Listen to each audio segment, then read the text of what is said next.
यानी कई सारे लोग ऐसे जिनको खास करके फीमेल्स को पीरियड बंद होने के बाद में उनकी ये शिकायत बढ़ जाती है, क्योंकि कैल्शियम का लेवल कम हो जाता है, ऑस्टियोपोरोटिक चेंजेस होने लगते हैं।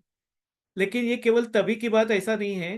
कई बार क्या होता है, डिलीवरी के बाद में जो प्रॉपर न्यूट्रिशन लेना चाहिए वो नहीं मिलता है किसी वजह से। जो उसके बाद में जो एक 40 दिन का एक पीरियड जो होता है, अपने यहाँ पे कहा जाता है वो 40 दिन में रेस्ट लेना होता है। वो 40 दिन के दौरान मसाज वगैरह होता है। तो ये सारी जो सिस्टम अपने यहाँ ट्रेडिशनली चलती है, तो वो अगर नहीं मिली, अगर उनको प्रॉपर मसाजिंग नहीं हुआ, अगर उनको प्रॉपर रेस्ट नहीं मिला उस दौरान, जो लड्डू वगैरह जो मेडिकेटेड लड्डू जिसको हम कह सकते हैं, जड़ी बूटी युक्त, तो वो आपके जो रिप्रोडक्टिव ऑर्गन्स और बॉडी ऑर्गन्स का बॉडी एनर्जी जो डाउन हुई है उसको रिगेन करने के लिए काम में आते हैं। तो वो चीजें नहीं गई, या डॉक्टर ने बताया वैसा आयरन कैल्शियम या प्रोटीन वगैरह प्रॉपरली नहीं लिया गया, तो उसका इम्पेक्ट 40-45 साल के बाद में दिखाई देता है। तो जिन लोगों का न्यूट्रिशन प्रॉपर नहीं है उन लोगों को ये तकलीफ होती है। तो ऐसे कई सारे ऐसी वजह है कि जिसकी वजह से ये तकलीफ होती है। और महत्वपूर्ण वजह है लैक ऑफ एक्सरसाइज। जो लोगों का सीडेंटरी लाइफ पैटर्न है, या कई लोगों को केवल घर का काम है, या कई लोगों को टेबल चेयर वर्क है, लेकिन उसके अलावा की कोई एक्टिविटी नहीं है, जैसे प्रॉपरली जैसे हम लोग स्कूल में पीटी के दाव करते थे उस टाइप के एक्सरसाइज या वॉकिंग, या ऐसी कोई मूवमेंट नहीं हो रही है, जिसकी वजह से उनको ये तकलीफ होने लगती है। तो ऐसी कई सारी वजह है जो ये स्पाइनल प्रॉब्लम को क्रिएट करती है। अभी जो मैंने वजह बताया उसमें से आपको अगर कोई एक पर्टिकुलर वजह आप अगर अपने आप को कोरिलेट कर सकते हैं आपकी तकलीफ को, तो आप मेंशन कर सकते हैं चैट बॉक्स में, अगर आपको ध्यान में आता है कि मैं ये मेरी वजह हो सकती है जिसकी वजह से मुझे तकलीफ हो रही है।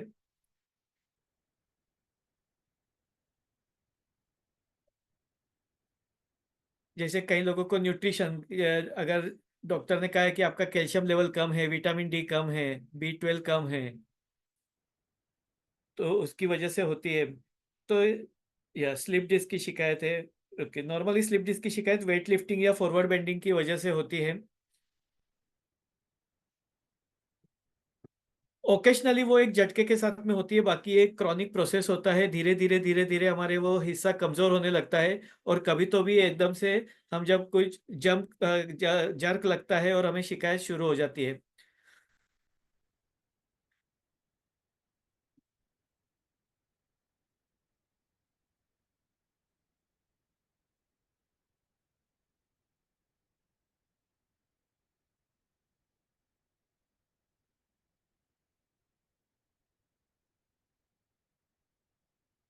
ओके, आपका एलईडी रिपेयरिंग वर्क है, राइट? तो भी एलईडी रिपेयरिंग वर्क, या खास करके आजकल मोबाइल ऑपरेटिंग, मोबाइल रिपेयरिंग, ऐसा जो झुक करके आपको बारीक काम करना पड़ता है, वॉच का जो काम करते हैं रिपेयरिंग का, तो जो भी रिपेयरिंग काम करते हैं इंस्ट्रूमेंटल का या इलेक्ट्रॉनिक्स का, तो उन लोगों को एकदम से झुक करके काम करना पड़ता है। आंखों के ऊपर भी तनाव आता है, गर्दन को भी झुका करके काम करना है।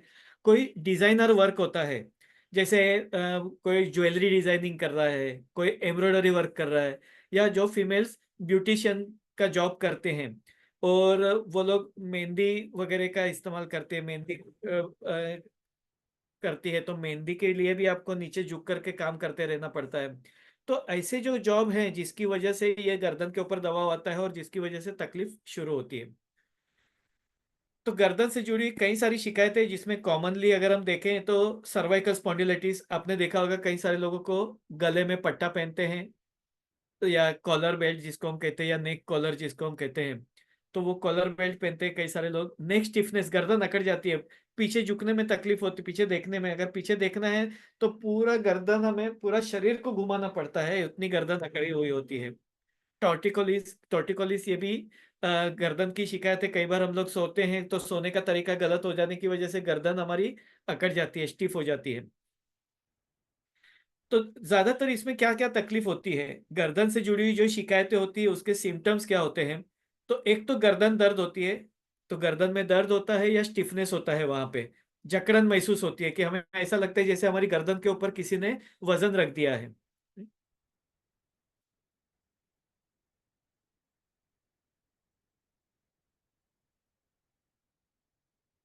ओके, आप एक्यूप्रेशर थेरेपिस्ट है और आप सारा दिन एक्यूप्रेशर करने की वजह से आपको ये तकलीफ हो रही है। नॉर्मली अगर देखा जाए तो अगर आप प्रॉपरली आपका मे बी पोस्चर ठीक नहीं होगा जिसकी वजह से, क्योंकि बाकी जनरली एक्यूप्रेशर थेरेपिस्ट को कई सारी बीमारियां टल जाती है, उसकी वजह है कि उनके खुद के एक्यूप्रेशर के पॉइंट्स प्रेस होते हैं। लेकिन अगर आपका सेंटर में अगर आपका बेड का पोजीशन बराबर नहीं है, या आपका खड़ा रहने का या बैठने का पोजीशन बराबर नहीं है, आपको गर्दन झुका करके काम करना पड़ रहा है या कमर झुका करके काम करना पड़ रहा है, तो आपको ये तकलीफ हो सकती है। But of course it comes under professional hazard. तो ये कई सारे ऐसे जैसे सेल्समैन होते हैं तो उन लोगों को भी ये तकलीफ होती है, खास करके जगह कम होती है जब भी शॉप में, और नीचे से कोई चीज उठानी है रखनी है, अभी कुछ डिस्प्ले करना होता है या कस्टमर को कोई चीज दिखानी है, अभी काउंटर और जगह बहुत कम होने की वजह से थोड़ा टेढ़ा होकर के बैठना पड़ता है, चीजें निकालनी पड़ती है, रखनी पड़ती है, तो बार बार ये एक्टिविटी होती है। लेकिन पोस्चर गलत होने की वजह से फिर बाद में धीरे धीरे उनको ये शिकायत शुरू हो जाती है। तो सेल्समैन को, शॉपकीपर्स को, इवन ऑफिस वालों को भी, क्योंकि कंप्यूटर ऑपरेटिंग है, पंखा चल रहा है, एसी चल रहा है, मसल स्टिफ हो जाते हैं और उनको ये शिकायत होती है। तो नॉर्मली ये नेक की शिकायत जो होती है तो उसके सिम्टम्स हम लोग देखते हैं, वो आप चेक कर लीजिएगा कि आपको इसमें से कौन से सिम्टम्स आपको है। नेक पेन होती है, नेक स्टिफनेस होती है, ये तो हमें पता चलता है, चलो गर्दन दर्द हो रही है, गर्दन अकड़ गया तो हमें पता चल रहा है कि हमें गर्दन की शिकायत है। लेकिन कई बार गर्दन में उतनी तकलीफ नहीं होती है, लेकिन हाथ में दर्द होता है, या तो बाजू में यानी आर्म्स में दर्द होता है, फोर आर्म्स में दर्द होता है, या तो उंगलियों में अकड़न सी महसूस होती है, दर्द होता है, या शोल्डर पेन होता है, या फिर हाथ में झुंझुनाहट आती है, टिंगलिंग नमनेस, यानी जैसे हाथ में हम लोग कहते हैं ना मूंगी आ गई है, कि हाथ में झुंझुनाहट हो रही है, कि थोड़ा सा काम किया तो तुरंत हमें हाथ को झटका देना पड़ता है, हाथ जैसे सो गया हो ऐसा लगता है। कई बार हम लिख रहे हैं और लिखते लिखते हमें थोड़ी देर के बाद में अचानक से हाथ भर जाता है, जैसे हम कहते हैं कि वजन जैसा हो गया, दर्द होने लगा, या मूंगे आती है ऐसा लगता है, या हाथ में भारीपन महसूस होता है, या कई बार हाथ में ताकत नहीं है ऐसा लगता है, जैसे अगर हमें समझो कपड़े निचोड़ने हैं तो फिर एक हाथ में जैसे ताकत कम हो गई है, ऐसा लगता है कि हम वहां से प्रेशर नहीं दे सकते हैं, या खाना बना रहे हैं या कोई काम कर रहे हैं तो वो हाथ में हमें चीज उठानी हो, या वो चीज वहां से वो हाथ का इस्तेमाल करना हो, तो वो हाथ में हमें तकलीफ होती है ऐसा लगता है, यानी वो हाथ की हमें कमजोरी महसूस होती है। तो आपको इसमें से जो भी तकलीफ होती होगी आप चैट बॉक्स में लिख सकते हैं। यस, शोल्डर पेन है, हाथ में दर्द है, किसी को नेक में दर्द है, यानी सबके सिम्टम्स अलग अलग होते हैं, सारे लोगों को सारे सिम्टम्स हो ऐसा जरूरी नहीं है, और सारे सिम्टम्स एक साथ में हो ऐसा भी जरूरी नहीं है, कोई एक आधा सिम्टम होता है। लेकिन अगर हमें हाथ में तकलीफ होती है ना, तो हम केवल हाथ के ऊपर फोकस कर रहे हैं, कि हमें हाथ में दर्द हो रहा है, हाथ में झुंझुनाहट हो रही है, तो हम सारी चीजें हाथ के ऊपर फोकस कर रहे हैं, जबकि उसका ओरिजिन नेक होता है, उसकी वजह गर्दन होती है। तो गर्दन की वजह से हमें हाथ में तकलीफ होती है, राइट। या किसी को ऑल सिम्टम्स है, यानी सारी शिकायत, क्योंकि वो नेक से रिलेटेड जो जो इश्यूज हैं, जो जो सिम्टम्स है वो सारे महसूस हो सकते हैं, right?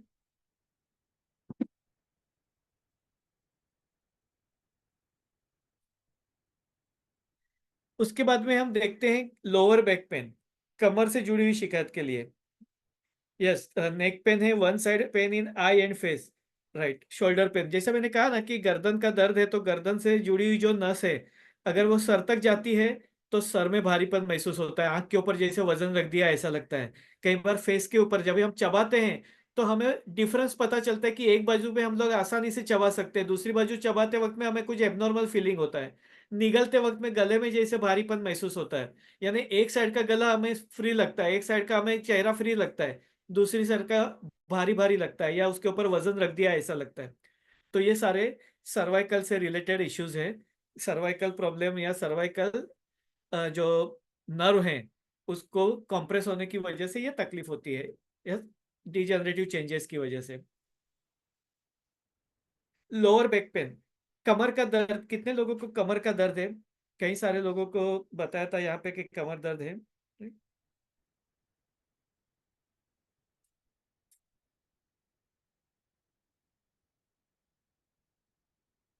प्रिया जी को है और किसको भी है कमर दर्द, lower back pain. Lower back pain के क्या क्या सिम्टम्स है वो देख लीजिएगा, आपको उसमें से कोई तकलीफ है कि नहीं आप वो चेक करके बता सकते हैं वो सुन के। लोअर बैक पेन में एक तो मतलब कमर का दर्द होता है, लंबर स्पाइन जाने लोअर बैक जिसको हम कहते हैं।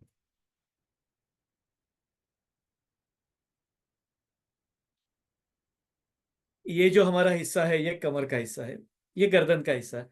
अगर गर्दन में दर्द होता है तो गर्दन का दर्द तो हमें महसूस होता है, लेकिन गर्दन का दर्द कई बार गर्दन से कंधे पर होकर के हाथों पे आता है, हाथों से होकर के वो उंगलियों तक आता है। अभी गर्दन में कौन सा नर्व दब रहा है, C4 C5 C6 C7, उसके अनुसार कई बार केवल हमें हाथ में पीछे महसूस होता है, कुछ लोगों को कंधे पर यहाँ पे हाथ में दर्द महसूस होता है, कुछ लोगों को आर्म्स में पेन होता है, यहाँ पे दर्द होता है, तो कुछ लोगों को केवल या तो पहली दो उंगलियों में या आखिरी दो उंगलियों में। यानी आपका कौन सा नर्व प्रेस हो रहा है उसके अनुसार में आपके सिम्टम्स रेडिएट होते हैं। कई बार पूरा हिस्सा पेनफुल होता है या नम जैसा लगता है, और कई बार कुछ ही हिस्से में महसूस होता है। अगर आगे उसका इफेक्ट हो रहा है तो उसकी वजह से जो साइड में हमें तकलीफ हो रही है, जिस साइड का हम इस्तेमाल ज्यादा करते हैं या तो उसके ऊपर दबाव ज्यादा आता है, तो वो साइड का हिस्सा हमें भारी महसूस होता है। जैसे आंखों के ऊपर वजन रख दिया है तो एक आंख भारी लगती है, दूसरी आंख फ्री मूवमेंट हो रही है, लेकिन ये आंख के ऊपर मूवमेंट करते वक्त हमें तकलीफ होती है। देखने वाले को, सामने वाले को कुछ पता नहीं चलता है, लेकिन हमें ऐसा महसूस होता है कि ये साइड मेरी भारी है या तो मेरे सर पे वजन रख दिया ऐसा लगता है। यानी एक साइड का हमें सर दर्द महसूस होता है, कई बार एक साइड में कान में दर्द महसूस होता है, एक बार खाना पीना निगलते वक्त में तकलीफ होती है। तो ये सारे गर्दन से जुड़ी हुई शिकायतें। गर्दन से नीचे का एरिया में अगर दर्द रहेगा तो उसकी वजह से छाती के ऊपर दबाव आता है। तो ये थोरासिक रीजन में जब भी दर्द बढ़ता है तो छाती के ऊपर वजन लगता है, तो वो एक साइड के ऊपर तकलीफ होती है। लेकिन नॉर्मली अगर आप राइट हैंडेड है और राइट साइड में तकलीफ हो रही है तो वो आपको उतना तकलीफ नहीं देता है। लेकिन अगर लेफ्ट साइड में छाती में दर्द हुआ तो हमें टेंशन आ जाता है कि कहीं ये हार्ट अटैक तो नहीं है, हार्ट से जुड़ी शिकायत तो नहीं है। तो जरूरी नहीं है कि हर बार हार्ट का पेन हो लेफ्ट साइड में। ये बैक पेन जो होता है वही आगे तक आता है, तो हमें छाती में दर्द होता है, तो वो थोरासिक रीजन का पेन होता है। लेकिन थोरासिक रीजन में उसकी मूवमेंट ज्यादा नहीं होती तो उसकी बीमारियां कम होती हैं।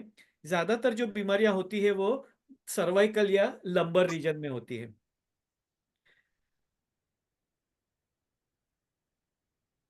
ओके, न्यूरोथेरेपी ले रहे हैं, खड़े नहीं रह सकते, चल नहीं सकते, लोअर बैक पेन है, साइटिका है, यानी कई सारी शिकायतें। लोअर बैक पेन जो है, तो लोअर बैक पेन जो है, जिनको लोअर बैक पेन होता है तो ये पेन कई बार आगे तक पेट तक आता है। तो आपको पेट में दर्द हो सकता है, पेट में भारीपन महसूस हो सकता है। तो सोनोग्राफी निकालते हैं, सोनोग्राफी नॉर्मल है, कुछ तकलीफ दिखाई नहीं दे रही है, लेकिन पेन महसूस हो रहा है। तो वो पेन लोअर स्पाइन का होता है। लंबर स्पाइन का जो पेन है, तो लंबर स्पाइन के जो नर्व्स होते हैं वो आगे पेट तक जाते हैं, तो उसकी वजह से भी हमें पेट में दर्द हो सकता है, पेट में क्रैम्प्स आ सकते हैं। तो हम पेट को लिए चिंतित होते हैं कि कई बार इंटरनली कुछ प्रॉब्लम तो नहीं है, स्टोन तो नहीं हो गया, इन्फेक्शन तो नहीं हो गया। सोनोग्राफी निकालते हैं, सोनोग्राफी नॉर्मल है, डॉक्टर बोलते हैं कि आपको साइकोलॉजिकल प्रॉब्लम है, आप बात ज्यादा सोचते हैं। लेकिन जरूरी नहीं कि ये सोचने की वजह से हो, ये लंबर स्पाइन की वजह से पेट में दर्द महसूस हो सकता है। लंबर स्पाइन की वजह से साइटिका का दर्द हो सकता है, क्योंकि साइटिका नस जो है वो लंबर स्पाइन से निकल करके नीचे पैरों तक जाती है। तो कमर में नस दबने की वजह से ये नीचे पैरों में तकलीफ होती है, तो हमें पैर में दर्द हो सकता है, पैर में क्रैम्प्स आ सकते हैं, या तो फिर पैर में झुंझुनाहट होती है। अगर स्लिप डिस्क की शिकायत ज्यादा हो, लंबर स्पाइन में नर्व ज्यादा कंप्रेस हो जाते हैं, तो उसकी वजह से कई बार यूरिन का और स्टूल का कंट्रोल चला जाता है, यूरिन को कंट्रोल नहीं कर सकते, मोशन को कंट्रोल नहीं कर सकते, पैर नम हो जाता है, उंगलियों में जैसे कुछ नहीं है ऐसा लगता है, चलते हैं तो पैर के नीचे जैसे हम लोग कापूस के ऊपर चल रहे हैं, कॉटन के ऊपर चल रहे हैं ऐसा लगता है।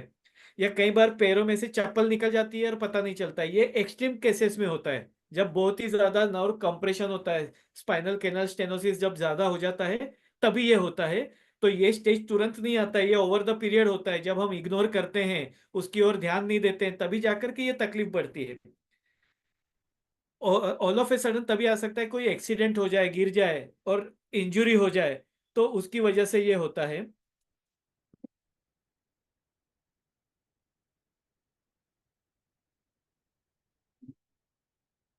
कई सारे लोगों को उसकी वजह से पैरों में जलन वगैरह होती है। पैरों के जलन की और भी कई सारी वजह होती है, विटामिन बी कॉम्प्लेक्स की डेफिशिएंसी, कैल्शियम की डेफिशिएंसी, डायबिटिक न्यूरोपैथी, ये सारी शिकायत भी उसकी वजह से होती है।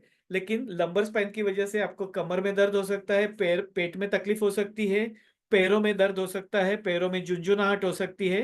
तो इस तरीके से ये तकलीफ हमें कमर से जुड़ी हुई लगती है। कई बार पैरों में वीकनेस लगती है, हम लोग चलते हैं तो ऐसा लगता है पैरों में जान नहीं है, ताकत नहीं है। तो ये सारी शिकायतें कमर से, जॉइंट से जुड़ी हुई है।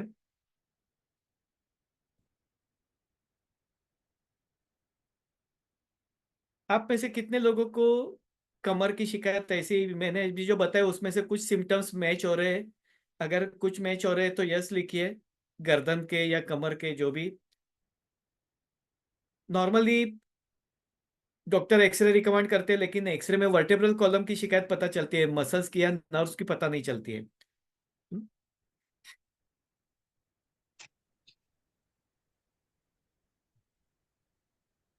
यस, कई सारे लोगों को है।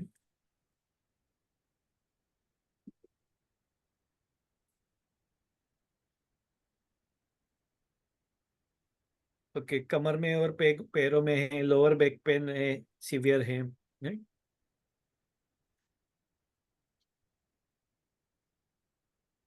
अभी कई सारे लोगों ने बताया कि 15 साल से तकलीफ है, 20 साल से तकलीफ है। अभी आप सोचिए, मॉडर्न साइंस इतना एडवांस हो गया है। पहले एमआरआई स्कैन वगैरह नहीं था, आजकल एमआरआई स्कैन भी है। और भी कई सारे लेबोरेटरी इन्वेस्टिगेशंस बढ़ते जा रहे हैं। High tech hospitals, super speciality hospitals, multi speciality hospitals जिसको हम कहते हैं, और सुपर स्पेशलिटी डॉक्टर्स अवेलेबल हैं। अभी इतने होने के बावजूद इतने सालों से तकलीफ क्यों है? ये सोचने वाली बात है, आपको नहीं लगता है कि डॉक्टर इतने एडवांस हो गए हैं, टेक्नोलॉजी इतनी एडवांस हो गई है, रोबोट सर्जरी कर सकते हैं। अमेरिका से डॉक्टर गाइड करते हैं और यहाँ के डॉक्टर सर्जरी करते हैं। यानी इतना मेडिकल एडवांसमेंट हुआ है, technologically, scientific, skill point of view. और उसके बावजूद ये कॉमन कंडीशन है, ये कोई इतनी मेजर, या ऐसा देखने को जाएंगे तो कोई ऐसी चैलेंजिंग केसेस नहीं है कि जो ठीक ना हो सके। लेकिन उसके बावजूद 15-15 साल, 20-20 साल तक लोगों को ये तकलीफ क्यों भुगतनी पड़ती है? उसकी वजह यह है कि जो प्रॉपर मार्गदर्शन मिलना चाहिए, जो गाइडेंस मिलना चाहिए, वो नहीं मिलता है। अभी आप लोगों ने ऑलमोस्ट, आपने सभी लोगों ने डॉक्टर्स को दिखाया होगा अपनी तकलीफ के लिए, अपने फैमिली डॉक्टर को, या हो सकता है स्पेशलिस्ट को। जनरली हम लोग फैमिली डॉक्टर को पहले दिखाते हैं। फैमिली डॉक्टर हमें कुछ दिनों की मेडिसिन देते हैं, जिसमें पेन किलर भी होता है, एसिडिटी की दवाई होती है, विटामिन बी कॉम्प्लेक्स की गोली होती है, कैल्शियम की गोली होती है। विटामिन डी कम है तो उसकी दवाइयाँ हफ्ते में एक दिन लेने के लिए बोलते हैं, राइट? ये आप लोगों ने पहले फैमिली डॉक्टर को दिखाया होगा तो आपको डॉक्टर ने ये रिकमेंड किया होगा। उससे भी ठीक नहीं होता है तो एक्सपर्ट ओपिनियन के लिए फिर बाद में ऑर्थोपेडिक के पास में भेजते हैं, हड्डी के स्पेशलिस्ट डॉक्टर्स के पास में भेजा जाता है। हड्डी के स्पेशलिस्ट होते हैं, वो पहले एक्सरे निकलवाते हैं, गर्दन का एक्सरे, कमर का एक्सरे, और उसके अनुसार में कुछ मेडिसिन देते हैं और फिजियोथेरेपी रिकमेंड करते हैं, जिसमें आईएफटी होता है, एचडब्ल्यूडी है, ट्रैक्शन है, एक्सरसाइज है, ये रिकमेंड किया जाता है। उसके बाद में भी फायदा नहीं होता है तो फिर एमआरआई निकालने के लिए कहते हैं। और नॉर्मली कमर के लिए एमआरआई करने के बाद में या तो वहां पे लोकली नर्व ब्लॉक इंजेक्शंस होते हैं या स्टेरॉइड के इंजेक्शंस होते हैं, या उसके बाद में सर्जरी रिकमेंड की जाती है। यही होता है नॉर्मली। आप लोगों में से कितने लोगों ने इसके लिए डॉक्टर को, अभी जो लोग 15 साल 20 साल से तकलीफ में हैं, उन्होंने अभी तक कितना खर्चा कर लिया होगा इसके ऊपर? क्योंकि जितनी बार डॉक्टर के पास जाएंगे उनका फॉलोअप चार्जेस लगता है, उनका कंसल्टेशन चार्जेस है, बाद में इन्वेस्टिगेशन चार्जेस लगते हैं और दवाइयों के चार्जेस है। उसके बाद में भी तकलीफ तो है ही है। क्यों है? क्योंकि बीमारी की जड़ को इलाज नहीं किया जाता। जब तक आप रूट को उसको ट्रीट नहीं करेंगे, बीमारी ठीक नहीं होगी। अभी जिन लोगों को भी कमर का दर्द है, गर्दन का दर्द है, तो उसकी वजह जान करके उसके अनुसार उसको इलाज करना जरूरी होता है। ये नहीं कहता हूं कि डॉक्टर वो हिसाब से इलाज नहीं करते, लेकिन मॉडर्न मेडिसिन में क्या होता है, ज्यादातर इलाज होता है वो पेन किलर दवाइयों से होता है। अभी पेन किलर क्या काम करता है? आप अगर महसूस करेंगे तो आप अगर ध्यान में आएगा तो हमारे शरीर में कुदरती रूप से पेन किलर मौजूद है जिसको इंडोर्फिन कहते हैं। अभी ये इंडोर्फिन क्या काम करता है? हम कभी गिर जाते हैं, चोट लग जाती है, तो चोट लगती है तभी इंडोर्फिन वहां पे जाकर के दर्द कम करता है और हम दूसरे दिन भूल भी जाते हैं कि कल मुझे चोट लगी थी। कई बार हम लोग को रास्ते में चलते चलते ठोकर लग जाती है, कभी गिर जाते हैं, कभी हमें पलंग का कोना लग जाता है, जोरों का दर्द होता है और दूसरे दिन हम भूल भी जाते हैं कि हमें दर्द होता था या गिर गए थे या चोट लगी थी। तो ये इंडोर्फिन की वजह से होता है जो कि नेचुरल पेन किलर सब्सटेंस है। लेकिन जब हम पेन किलर गोली खाते हैं, अभी वो जब चोट लगी तो वो चोट का सिग्नल ब्रेन तक गया, घुटनों में मार लगा है, तो ब्रेन को पता चलता है कि घुटने को मार लगा है, तो घुटना ब्रेन जो है वो घुटनों की ओर इंडोर्फिन का प्रमाण बढ़ा देता है, जिसकी वजह से फिर घुटना दर्द धीरे धीरे कम हो जाता है जहां पे चोट लगी थी और इस तरीके से हमें ठीक होने लगता है। तो ये ब्रेन को जब भी पता चलता है कि चोट लगी है तभी जाकर के वो इंडोर्फिन को सिग्नल देगा ना। अगर ब्रेन को पता ही नहीं चलेगा तो वो इंडोर्फिन को रिलीज नहीं कर सकता है। तो जैसे ही आप पेन किलर गोली खा लेते हैं तो जो कमर का दर्द का सिग्नल ब्रेन तक जाता था, जो गर्दन दर्द का सिग्नल ब्रेन तक जाता था, वो सिग्नल बंद हो गया। अभी ब्रेन को पता ही नहीं चल रहा है आपको गर्दन में दर्द हो रहा है या आपको कमर में दर्द हो रहा है। अभी ब्रेन को पता नहीं है कमर का दर्द हो रहा है, आपको भी ऐसा लगता है चलो मेरा दर्द चला गया। तो ये क्या बात हुई? जैसे हमें दांत के डॉक्टर के पास जाते हैं, वो लोकल एनेस्थेसिया देता है, तो हमें वहां का हिस्सा पेनलेस हो जाता है, एनेस्थेटाइज हो जाता है, हमें दर्द महसूस नहीं होता है। उसका मतलब वहां दर्द नहीं है ऐसा नहीं है, लेकिन वो इंजेक्शन के प्रभाव में वो दर्द हमें महसूस नहीं होता है। बस यही चीज हो रही है कि कमर दर्द तो वहीं पे है, हमें महसूस नहीं होता है। तो हम बेफिक्र हो जाते हैं, दर्द नहीं है, तो फिर हम लोग आगे झुक करके झाड़ू निकालते हैं, फिर बकेट उठाते हैं, हम लोग वजन उठाते हैं, आगे झुकने का काम करते हैं। अगर घर में कोई शादी ब्याह का फंक्शन है तो हम नाच गाना भी करते हैं, जंप करते हैं, क्योंकि कमर दर्द अभी नहीं हो रहा है गोली के प्रभाव से। गर्दन का दर्द हो रहा था तो वो गोली के प्रभाव से नहीं हो रहा है, तो हम लोग अपना काम एज इट इज करते हैं, गर्दन की ओर हमारा ध्यान नहीं है।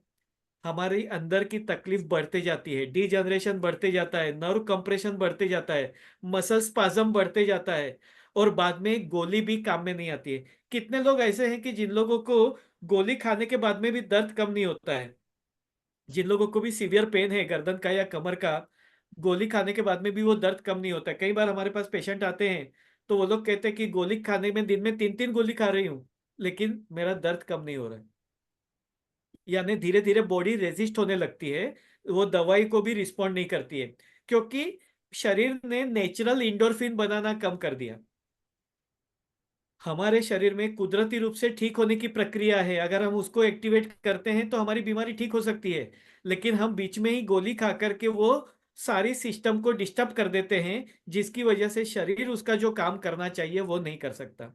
कितने लोग ये बात से सहमत है कि दवाई खाने के बाद में भी उनका दर्द कम नहीं हो रहा है या कंपलसरी उनको गोली खाना ही पड़ता है तभी जाकर के उनका दर्द कम होता है, यानी वो एडिक्शन हो जाता है दवाई का। जैसे हम ड्रग एडिक्ट बोलते हैं ना लोगों को, तो उसी प्रकार से ये दवाई का एडिक्शन है कि जब तक पेन किलर नहीं खाएंगे उनका काम नहीं चलता है, वो सुबह में उठ नहीं पाते हैं या अपना काम नहीं कर पाते हैं या ट्रैवलिंग नहीं कर पाते हैं। इसमें से कितने लोग ऐसा महसूस करते हैं कि हम लोग पेन किलर खाने के बाद में ही हमें ये तकलीफ में से राहत मिलती है? आप में से है कोई ऐसा? तो चैट बॉक्स में मेल लिखिए।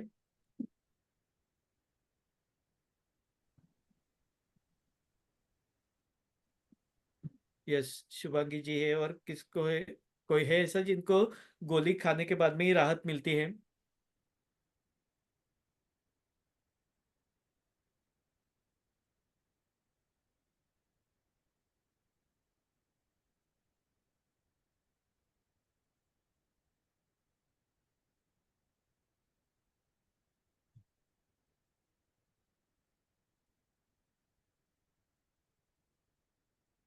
अभी इसमें से कितने लोग ऐसे हैं कि जिन लोगों को जो लॉन्ग टर्म सॉल्यूशन में इंटरेस्टेड है?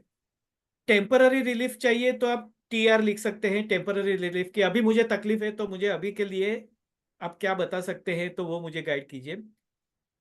और कितने लोगों को लॉन्ग टर्म रिलीफ के लिए चाहिए, तो लॉन्ग टर्म रिलीफ वाले LR लिखे। और जिनको केवल अभी के लिए जिनको सॉल्यूशन चाहिए तो वो TR लिखे, T for temporary, time being solution या time being relief. Right, right. Okay, thank you very much for your response. और बहुत खुशी की बात है कि सारे लोगों को लॉन्ग टर्म रिलीफ में, ऑफ कोर्स यही हमारा अप्रोच होना चाहिए, क्योंकि अभी के लिए केवल प्रॉब्लम कम हो, 4 दिन के बाद वापस शुरू होता है तो वापस क्या करेंगे, तो ये नहीं होना चाहिए। तो हमें इतने सालों से जो परेशान है, 4 साल से कोई परेशान है, कोई 5 साल से, कोई 6 महीने से है, जो 6 महीने से है अगर वो ध्यान नहीं देते हैं तो यही तकलीफ उनकी आगे बढ़ करके वो उनको भी सालों लग सकते हैं, जैसे कई सारे लोग 15-20 साल से परेशानी भुगत रहे हैं।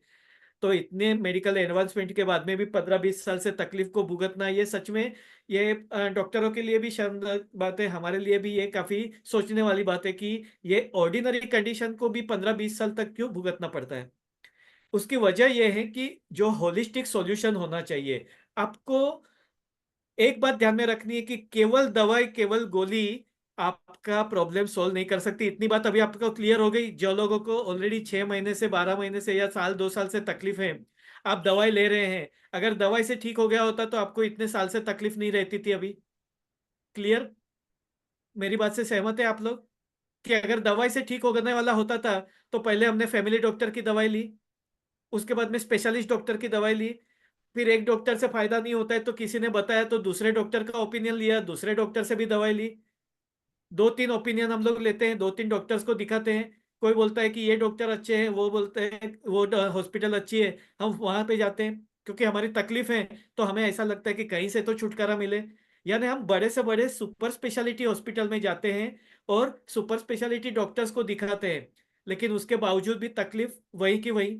या जब तक दवाई लेते हैं हमें आराम लगता है, उसका प्रभाव रहेगा 8 दिन, 15 दिन, महीना, 2 महीना, 3 महीना, हमें अच्छा लगेगा। 3 महीने के बाद में वापस जहां थे वहीं पे आ जाते हैं। होता है ऐसा, राइट? तो हमें क्या करना चाहिए, हमें उसका होलिस्टिक सॉल्यूशन ढूंढना चाहिए। जब भी होलिस्टिक सॉल्यूशन कभी ढूंढेंगे आप, अगर आपको बीमारी का जड़ का पता चलेगा तो। अगर समझो बाथरूम में नल चालू रह गया है, रूम में पानी भर गया है, तो अगर हमें रूम सूखा हुआ चाहिए तो हमारा पहला रिएक्शन क्या होगा, रूम में से पानी निकालो, बराबर है? लेकिन रूम का पानी हमने निकाल दिया, रूम सूख गया, बाथरूम का नल तो चालू है, वापस से पानी आ रहा है, 2-3 घंटे के बाद में वापस से पानी भर गया, वापस से निकालो। इसको सॉल्यूशन बोलेंगे क्या आप? ये सॉल्यूशन नहीं है, ये टाइम बिंग रिलीफ है, टाइम बिंग सॉल्यूशन है। तो यही चीज होती है मेडिसिन में। आप पेन किलर लेते हैं, आपका दर्द कम हो जाता है, दर्द कम हुआ, लेकिन आपका कमर का जॉइंट मजबूत हुआ क्या? नहीं। तो जब वापस से आपने काम करना शुरू किया, आपका कमर दर्द होने लगा, वापस से आपने कंप्यूटर ऑपरेट करना शुरू किया, आपका गर्दन दर्द होने लगा। इलाज उसको बोलते हैं कि ट्रीटमेंट बंद करने के बाद में भी आपको रिलीफ मिलना चाहिए, उसको सॉल्यूशन बोलते हैं। नहीं तो वो टाइम बिंग, कचरा अटक गया, कचरा निकाला, लेकिन कचरा कहाँ से आ रहा है वो हमें देखना जरूरी होता है। तो हमें रूट कोज के ऊपर काम करना है, बीमारी की जड़ को ठीक करना है।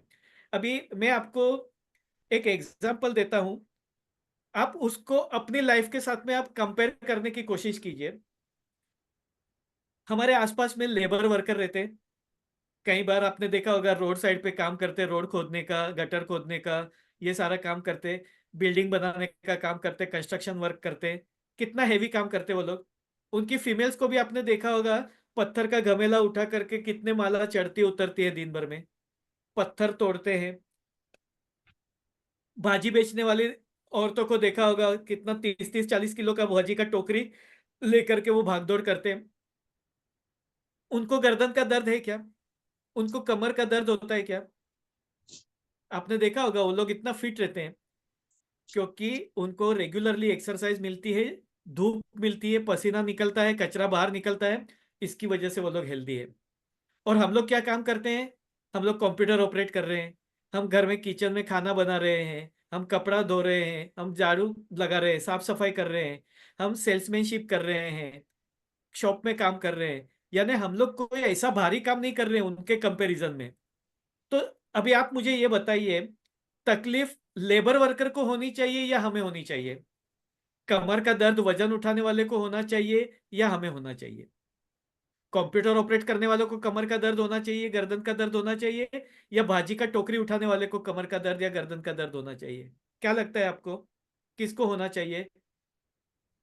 लेबर वर्कर को होना चाहिए तो एल लिखिए, हमें होना चाहिए तो सेल्फ के लिए एस लिखिए। आपको क्या लगता है?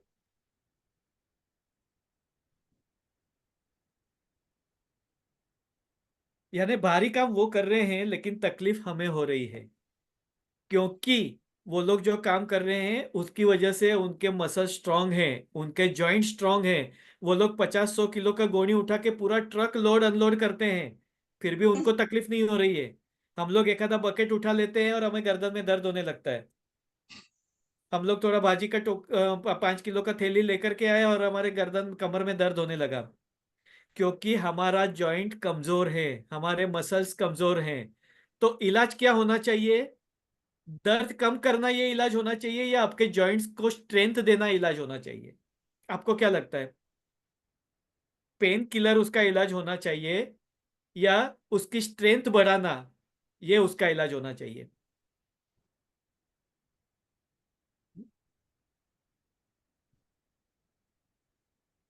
राइट। तो स्ट्रेंथ बढ़ेगा तो अपने आप आपका दर्द चला जाएगा। आपकी गर्दन का जॉइंट मजबूत हो जाएगा तो आपको गर्दन में दर्द नहीं होगा। आपका कमर का जॉइंट मजबूत हो जाएगा तो आपको कमर में दर्द नहीं होगा। तो आपको बीमारी की जड़ को इलाज करना ये उसका सॉल्यूशन है। इसको होलिस्टिक सॉल्यूशंस कहते हैं। होलिस्टिक सॉल्यूशन का मतलब होता है केवल एक ही इलाज नहीं, अलग अलग आयाम से उसका इलाज किया जाता है। तो वो क्या क्या होता है वो हम देखते हैं।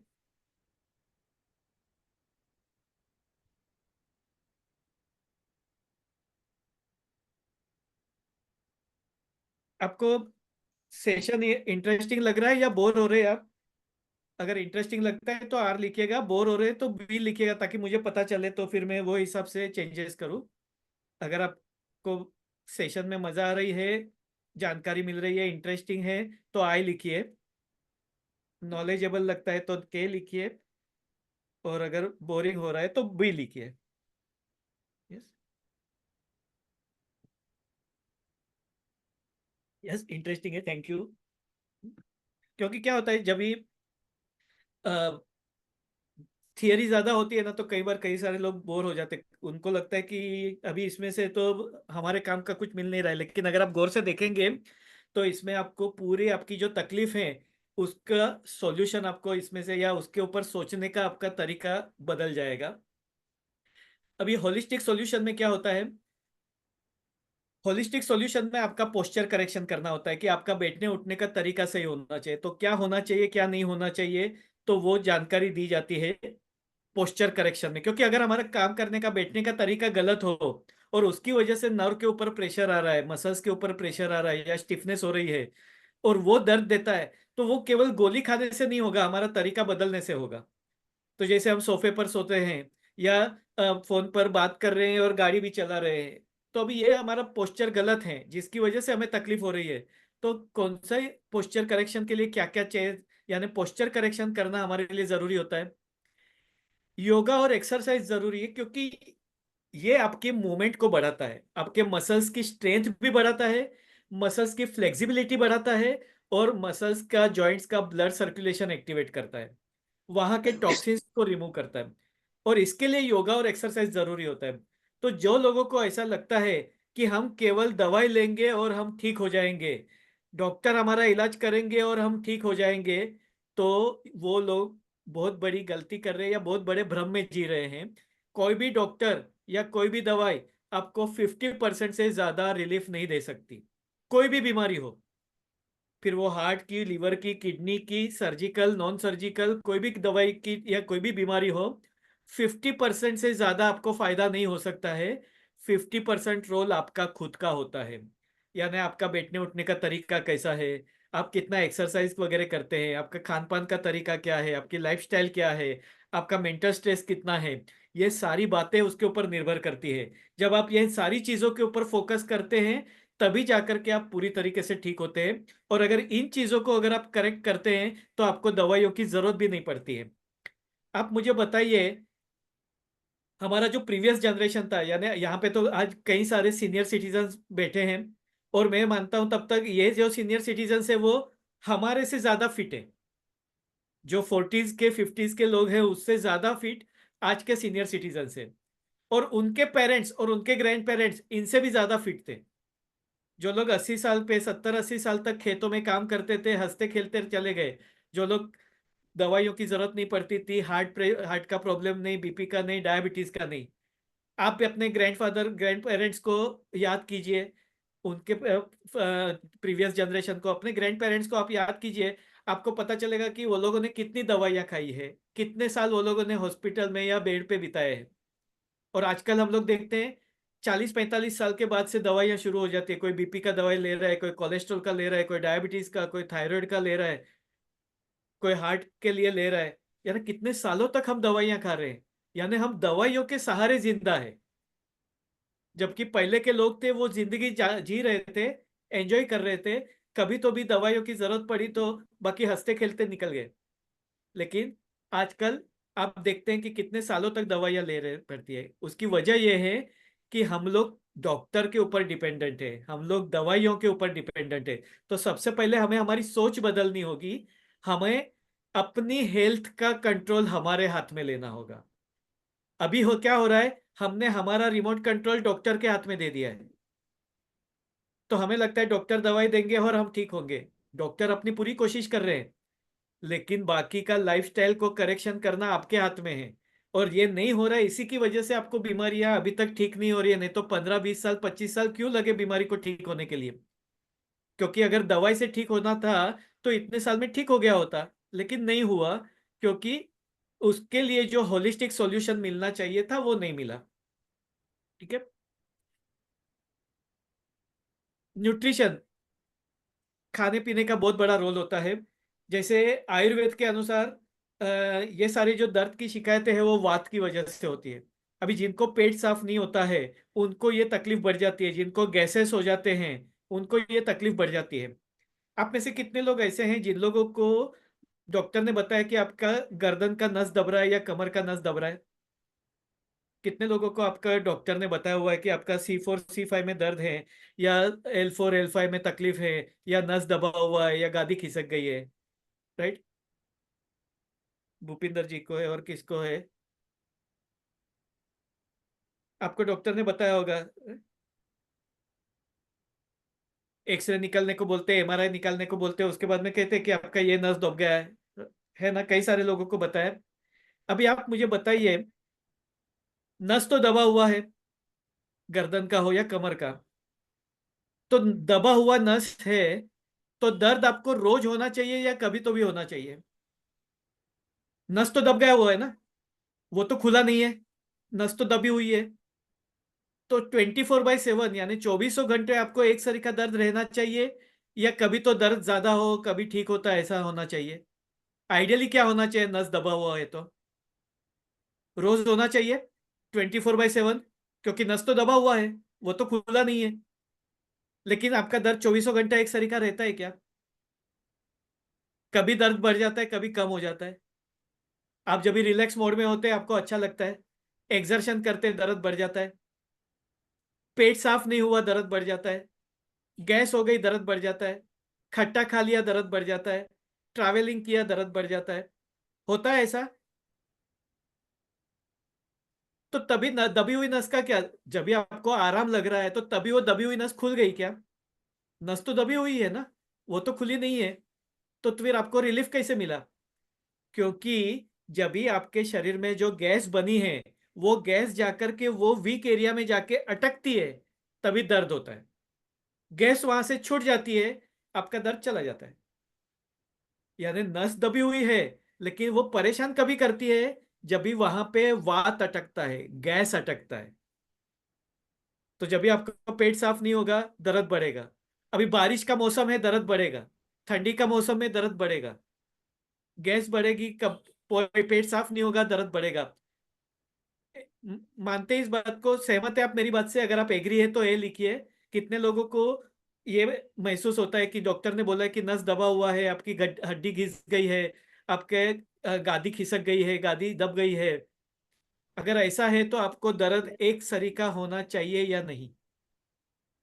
मेरा इतना ही सवाल है। अगर मेरी बात से सहमत है तो ए लिखिए, सहमत नहीं है तो डिसएग्री है तो डी लिखिए। राइट। राइट। सो एग्री। यानी आपको अभी धीरे धीरे समझ में आ रहा है। मैं जो बात बताना चाहता हूं कि ये जो तकलीफ है, ये तकलीफ आपकी अगर ठीक तरीके से इलाज किया जाए तो ठीक हो सकती है, मेरा कहने का यही मतलब है। और वो कभी ठीक हो सकती है जब भी आप इसका होलिस्टिक सॉल्यूशन फाइंड आउट करते हैं। तो केवल पेन किलर या केवल दवाई या उसका सॉल्यूशन नहीं है।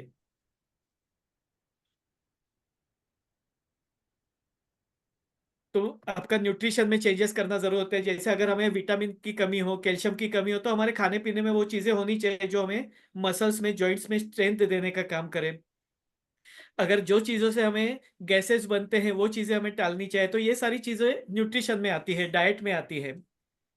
होलिस्टिक एक्यूप्रेशर ये ऐसा तरीका है जिसमें आपको एक्यूप्रेशर के अलग अलग पॉइंट्स बताए जाते हैं, जो आप खुद ब खुद अपने साथ अपने पास कर सकते हैं, अपने हिसाब से कर सकते हैं। उसमें से मैं कुछ पॉइंट्स आज आपको बताऊंगा जो आप अपने लिए शुरू करें और उसका रिजल्ट आप देखना शुरू करें। हर्बल रेमेडीज, जिसमें कुछ जड़ी बूटियां वगैरह जिसका इस्तेमाल हम घर में कर सकते हैं अपने तौर पे, होम रेमेडीज कर सकते हैं, और मर्म चिकित्सा। तो ये ऐसे कई सारे थेरेपी का कॉम्बिनेशन जब भी आप करते हैं तभी जाकर के बीमारी ठीक होती है। जैसे हमारे शरीर को न्यूट्रिशन चाहिए, राइट? तो ये न्यूट्रिशन हमें कहाँ से मिलता है? खाने में से। तो हम लोग क्या खाना खाते हैं? अलग अलग चीजें हम लोग खाते हैं, लेकिन हमें पूरा न्यूट्रिशन कहाँ पे मिलता है? दाल चावल भाजी रोटी, राइस प्लेट में हमें पूरा न्यूट्रिशन मिल जाता है। फिर भले आप सुबह भाजी रोटी खाओ, शाम को दाल चावल खाओ, लेकिन पूरे दिन भर में आप दाल चावल भाजी रोटी खाते हैं तो आपको सारे विटामिन, कैल्शियम, मिनरल्स जो भी चाहिए, जो भी प्रोटीन, फैट्स, कार्बोहाइड्रेट्स, वो सारी चीजें मिल जाती है, यानी बैलेंस डाइट जिसको हम कहते हैं। पेट भरने के लिए वड़ा पाव चलता है, समोसा चलता है, इडली डोसा चलता है, लेकिन सारे न्यूट्रिशन उसमें नहीं मिलते, सिलेक्टेड न्यूट्रिशन मिलते हैं। उसी तरीके से बीमारी को ठीक करना है तो हमें सभी तरीके से सोचना पड़ेगा। हमें उसके लिए कुछ योगा एक्सरसाइज सीखने होंगे, हमें खाने पीने में क्या क्या चाल खाना है, क्या नहीं खाना है, ये हमें जानना होगा। क्या क्या ऐसी थेरेपी है जो हम घर में खुद ब खुद कर सकते हैं, जिसमें हमें कोई डॉक्टर की या किसी सपोर्ट की जरूरत नहीं है, आप अपना इलाज खुद कर सकते हैं। तो ये सारी चीजें हम लोग जब सीखते हैं तो हम हमारा इलाज खुद ब खुद कर सकते हैं, राहत पहुंचा सकते हैं, बार बार डॉक्टर के ऊपर डिपेंड रहना नहीं पड़ता है। ठीक है? तो इंटरेस्टिंग लगता है आपको कि आप जो अपने कीमती वक्त निकाला है, आपको लगता है कि यस, हमें उसमें से उसका कुछ फायदा हो रहा है, कुछ जानकारी मिल रही है, राइट? तो मैं आपको कुछ पॉइंट्स बता देता हूँ एक्यूप्रेशर के, जिसका इस्तेमाल करके आप अपना पेन जो है वो कम करने की शुरुआत कर सके। पूरा उससे ठीक होगा ऐसा नहीं, जैसे मैंने बताया, पूरा ठीक होने के लिए हमें न्यूट्रिशन के बारे में सीखना होगा, योगा एक्सरसाइज के बारे में सीखना होगा, हमें कुछ एक्यूप्रेशर के दूसरे पॉइंट्स वगैरह जो होते हैं अलग अलग तरीके के वो सीखने होंगे। हमें और भी कुछ थेरेपी होती है जो हर्बल जड़ी बूटियां, जिसका हम घर में इस्तेमाल कर सकते हैं, हमारे रोज के किचन के आइटम जो होती है उसमें इस्तेमाल करके हम बहुत सारी चीजें हमारे सेहत के लिए यूजफुल है जो कर सकते हैं। तो ये सब जब हम करेंगे तब पूरा ठीक होगा। लेकिन एटलीस्ट आप आज आए हैं तो आप अपनी तकलीफ की कम करने की शुरुआत आज से कर सके, इसके लिए मैं कुछ पॉइंट्स आपको बताता हूँ। जिनको भी गर्दन दर्द है वो पहले देख लीजिए, बाकी के लोग भी वो देखिए। अगर कभी गर्दन दर्द होती है तो आप ये पॉइंट कर सकते हैं। आपके कोई भी उंगली का ये जो नाखून के नीचे का जो पहला जॉइंट है, ये आपका नेक एरिया है। ये जो जॉइंट है ये आपका नेक पोर्शन है। ठीक है? अब ये नेक पोर्शन है, यहाँ पे आप अपने पास में पेन या पेंसिल हो तो वहां पे आप प्रेस करके देखिए इस तरीके से, या तो आप मसाज कर सकते हैं या रोल कर सकते हैं। उंगली से उतना प्रेशर नहीं आएगा भूपेंद्र जी, उंगली से उतना, क्योंकि ये सॉफ्ट एरिया है ना, तो दबाव नहीं आएगा। आप पेन या पेंसिल देख लीजिए अपने आसपास में, कोई भी ऐसी चीज हो, पेन या पेंसिल आप ले लीजिए, ताकि अभी आपको लाइव प्रेजेंटेशन हो जाए, आपको अभी से अभी पता चल जाए कि आपकी तकलीफ है कि नहीं, और है तो उसका इलाज कहाँ पे करना है आपको, राइट? अभी ये जो जॉइंट है वो जॉइंट के ऊपर आप थोड़ा सा मसाज करके देखिए, रोल करके देखिए, पेनफुल है क्या? जिनको भी गर्दन दर्द है वो पेन से ये एरिया चेक करके देखिए आपको दर्द होता है? छोटा एरिया है, यानी थोड़ा टटोलना पड़ेगा आपको, थोड़ा सा ध्यान से गौर से करना पड़ेगा। प्रेस करके देखिए, इज इट पेनफुल है? अभी दूसरी उंगली पे देखिए, सेम एरिया में आपको पेन मिलेगा, तीसरी उंगली में, चौथी, सारी उंगली में आपको दर्द वहां पे मिलेगा। वहां पे आप पेन से रोटेट करके या मसाज करके देखिए या प्रेस करके देखिए वो एरिया को।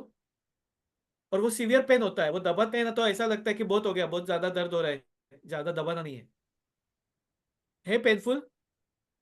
अगर पेनफुल है तो चैट बॉक्स में यस लिखिए। जिनको भी गर्दन का दर्द है वो चेक करके बताएं कि ये आपको पेनफुल लगता है कि नहीं। ये पॉइंट के ऊपर आपको एवरीडे पेन से या तो मसाज करना है या पेंसिल से मसाज करना है या उसको दबाव देना है इस तरीके से।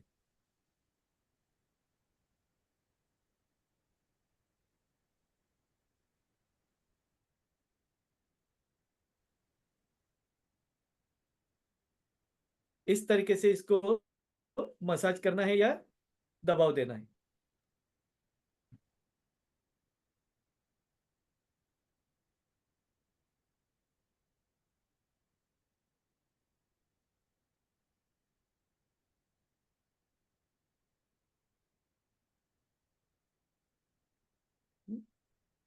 अभी उसके लिए और भी एक आसान तरीका मैं आपको दिखा देता हूँ। अ- जिनको भी वो दर्द हो रहा है ना वो दूसरी उंगली के भी चेक कर ले।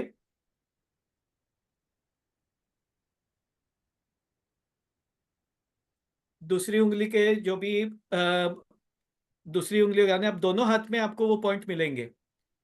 तो वो दोनों हाथ के वो एरिया को आप चेक करके वो पेनफुल है कि नहीं वो देख ले।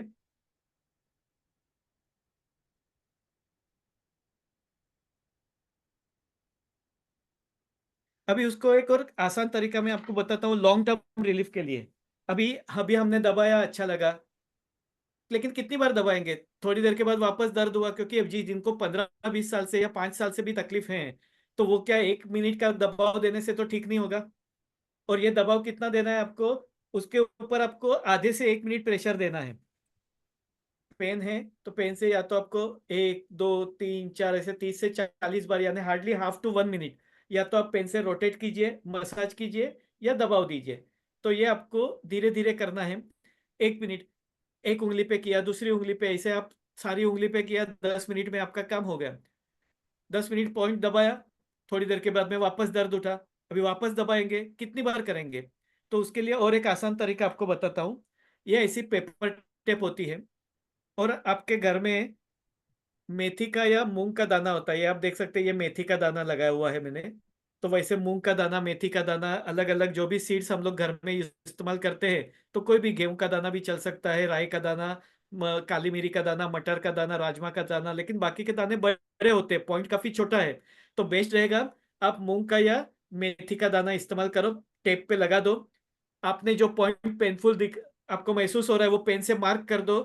ये दर्द आपको हो रहा है, वहां पे आपने वो मेथी का दाना लगा दिया या मूंग का दाना लगा दिया और ये टेप आपने लगा दी। अब ये आपने रात को बांध दिया, पूरी रात भर रखा, उसको दबाव देते गए, धीरे धीरे धीरे आपका गर्दन का दर्द कम हो जाएगा। आपको पेन किलर खाने की जरूरत नहीं पड़ेगी। ज्यादा तकलीफ है, रात को लगाया, सुबह में निकाल दिया, सुबह में लगा दिया, रात को निकाला, या यही नहीं निकाला आपने, यही 24 घंटा रखा, 1 दिन 2 दिन 3 दिन कंटिन्यूस भी रख सकते हैं आप। मूंग का दाना लगा सकते हैं, मेथी का दाना लगा सकते हैं, कोई मोती हो तो वो लगा सकते हैं, प्लास्टिक का दाना लगा सकते हैं। तो ये कोई भी इस्तेमाल आप कर सकते हैं। ठीक है। तो ये आप सारी उंगली के ऊपर लगा सकते हैं अगर आपको बहुत ज्यादा दर्द हो रहा है। और क्या होता है, गर्दन दर्द की वजह से कई बार चक्कर भी आते हैं, वर्टिगो होता है, चक्कर आते हैं। तो वो अ, हमें तकलीफ होती है तो हम रेगुलरली या सारी उंगलियों के ऊपर आप वो पॉइंट्स दबा के रखो, बांध के रखो, पूरा दिन भर रखो, पूरा रात भर रखो, आपका दर्द कम हो जाएगा। आसान है तरीका, कर सकते हैं हम। राइट। उसी तरीके से आपका जो अंगूठा है, अंगूठे का नाखून के नीचे का एरिया है यहाँ तक का, वहां पे मसाज कीजिए, वहां पे कहीं पे तो भी दर्द महसूस होगा। यहाँ पे जिनको भी C4 C5 में दर्द है तो वो ये जो पोर्शन है, जॉइंट, दोनों जॉइंट के बीच का पोर्शन, वो पॉइंट के ऊपर आप रोटेट कीजिए, मसाज कीजिए। आपको दर्द महसूस होता है कि नहीं देखिए आप। जिनको भी गर्दन का दर्द है, सर्वाइकल स्पॉन्डिलाइटिस की शिकायत है, वो चेक करके बताएं।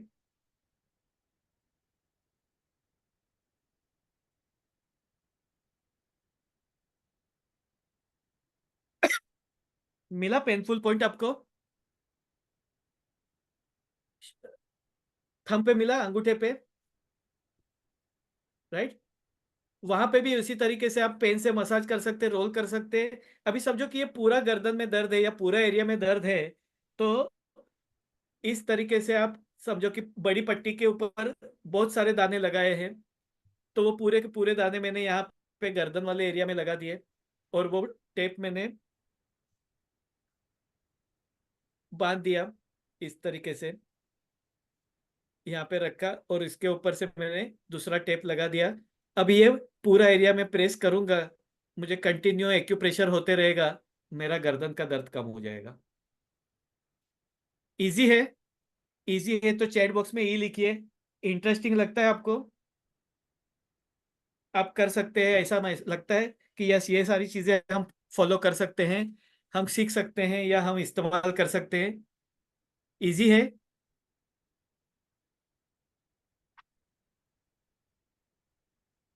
और अभी भी आप अगर वो पेन से करते रहेंगे ना, तो वेबिनार खत्म होने तक ही आपको नेक पेन में रिलीफ मिल जाएगा, डेफिनेटली। भले आपका पुराना तकलीफ हो, लेकिन रिलीफ तो मिलेगा।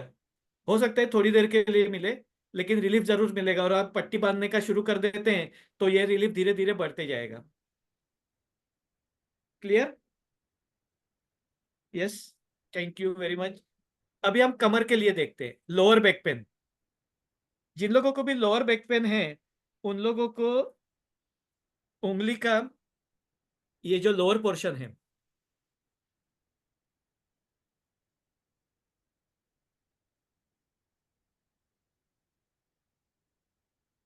ये जो हिस्सा है उंगली का, ये जो लोअर पोर्शन, ये कमर से जुड़ा हुआ है, लंबर स्पाइन से, L1 to L5, इससे जुड़ा हुआ है।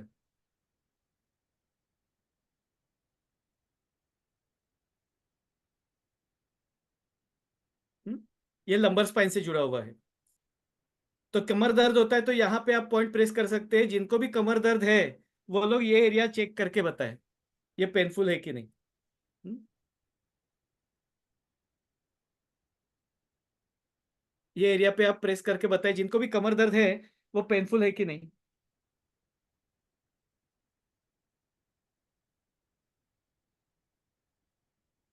मैंने पहले ही बताया था कि ये वर्कशॉप जो है, वेबिनार, वो केवल और केवल नेक पेन और कमर दर्द के लिए है।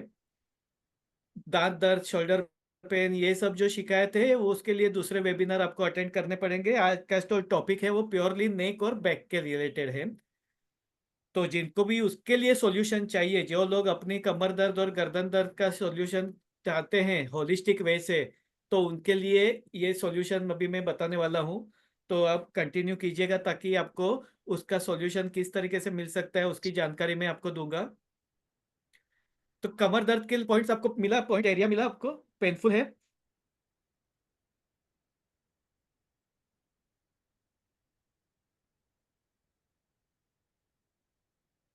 तो जैसे गर्दन के लिए किया था इस्तेमाल, वैसे हम लोग ये मूंग या मेथी का दाना हम लोग यहाँ पे भी बांध सकते हैं।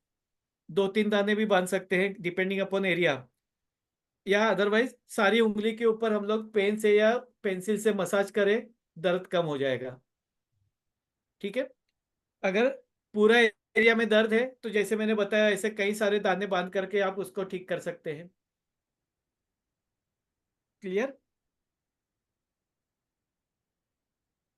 तो इस तरीके से आप कमर की शिकायत के लिए एक्यूप्रेशर कर सकते हैं। तो जो पेनफुल है वो एरिया के ऊपर आप फोकस कीजिए, आपका दर्द धीरे धीरे कम हो जाएगा। ये एक तरीका है केवल रिलीफ के लिए, ये क्योर नहीं है, लेकिन आपकी सेल्फ हीलिंग के लिए शुरू करने का एक तरीका है। अभी आप में से कितने लोग ऐसे हैं जो लोग इसका होलिस्टिक सॉल्यूशन सीखना चाहते हैं, जानना चाहते हैं और अपना इलाज खुद करना चाहते हैं? ऑलरेडी आप लोगों ने हजारों रुपए दवाई के पीछे, लेबोरेटरी इन्वेस्टिगेशन और डॉक्टर के पीछे स्पेंड किए हैं। अभी मैं आपको हजारों रुपए खर्चा करने के लिए नहीं बोल रहा हूँ, लेकिन आप लोग सही तरीके से, सही मायने में अपना इलाज खुद करना चाहते हैं क्या, जो कि आपको लॉन्ग लाइफ टाइम सॉल्यूशन रहेगा ये। यानी आप एक बार जो सीखेंगे, इसका इस्तेमाल आप जिंदगी भर करेंगे, और ये केवल आपके लिए काम में नहीं आएगा, आपके फैमिली मेंबर्स को भी काम में आ सकता है। जब आप डॉक्टर के पास इलाज करने जाते हैं तो केवल आपका ही इलाज होता है, उसका एडवांटेज आपके फैमिली मेंबर को नहीं मिलता है। लेकिन ये जो चीजें आप सीखते हैं इसका फायदा आपके फैमिली मेंबर्स को भी मिल सकता है। अगर आप लोगों को सही मायने में सीखने में इंटरेस्ट है तो आप चैट बॉक्स में इंटरेस्ट के लिए आई लिखिए, तो मैं उसका वर्कशॉप की डिटेल्स आपको बताता हूँ। और अगर आपको इतनी ही जानकारी से अगर आप संतुष्ट है और बाकी जैसा चल रहा है वैसे ही आप पेन बर्दाश्त करके जीना चाहते हैं तो वैसा कंटिन्यू कीजिए एज इट इज, जैसा आपकी समझ में आए। कोई फोर्स नहीं है, लेकिन मुझे ऐसा लगता है कि जिन लोग इतने सालों से परेशान हैं तो वो और ज्यादा परेशान ना हो, और दूसरे लोग जिन लोगों को अभी अभी शुरू हुआ है तो वो लोग जल्दी से जल्दी ये तकलीफ से छुटकारा पाए ताकि इतने सालों तक उनको तकलीफ ना हो। Right.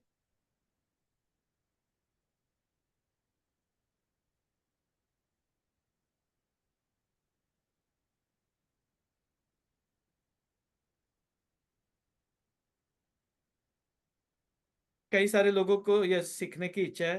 Right. Thank you very much for your valuable response. मैं आपको चैट बॉक्स में एक ग्रुप का लिंक भेजता हूँ। ये जो लोग सीखना चाहते हैं वही लोग केवल ज्वाइन करें इस बात ग्रुप को। जिन लोगों को सीखने की इंटरेस्ट नहीं है वो लोग ग्रुप नहीं ज्वाइन करेंगे तो चलेगा, क्योंकि वो लोग कोई ना कोई दूसरे ग्रुप में है ही। लेकिन जिन लोग को सीखने की इच्छा है वही लोग केवल ग्रुप ज्वाइन करें। तो मैं ये, अगर आप लोगों की इजाजत हो तो मैं आपको वर्कशॉप की डिटेल्स देता हूँ। Are you interested? Shall I go ahead? Okay. Yes, thank you very much, sir.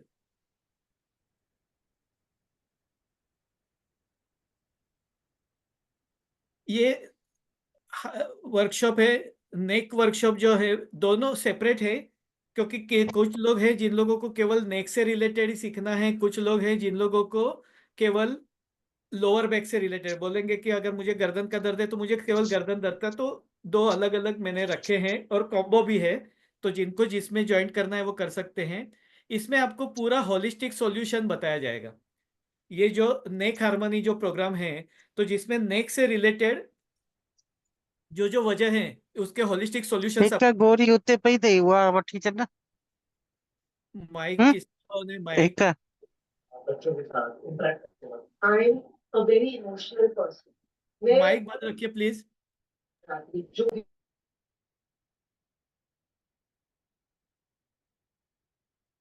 ये जो नेक हार्मनी का जो प्रोग्राम है, वर्कशॉप है, उसमें आपको गर्दन से जुड़ी सारे सॉल्यूशंस मिलेंगे, जिसमें आपको सारे एक्यूप्रेशर के पॉइंट्स कोरियन मेथड से, चाइनीज मेथड से, रिफ्लेक्सोलॉजी के, ये सारे जो होलिस्टिक अप्रोच होता है एक्यूप्रेशर का, तो वो एक्यूप्रेशर के पॉइंट्स मिलेंगे। मर्म चिकित्सा के कुछ पॉइंट्स आपको, मर्म चिकित्सा के प्राण बिंदु जो होते हैं जिसके मदद से हम हमारे एनर्जी लेवल मैनेज कर सकते हैं, उसके भी पॉइंट्स सिखाए जाएंगे। आपको न्यूट्रिशन के बारे में जानकारी मिलेगी कि नेक का प्रॉब्लम कम करने के लिए आपको क्या क्या न्यूट्रिशन में चेंजेस करने होंगे, क्या खाना ज्यादा है, क्या अवॉइड करना है, ये चीजें बताई जाएगी। कौन सी योगा और एक्सरसाइज आपके लिए ज्यादा फ्रूटफुल रहेगा, जिसका इस्तेमाल रेगुलरली करने से आपका नेक का जॉइंट मजबूत हो सकता है, स्ट्रांग हो सकता है। तो आपको योगा और एक्सरसाइज, यानी आपको अलग अलग डॉक्टर के पास जाकर के, अलग अलग कंसल्टेंट्स के पास जाकर के जो खर्चा करना पड़ता है उसकी बजाय वो सारी चीज आपको एक ही जगह पे अंडर सिंगल रूफ सीखने को मिलेगी।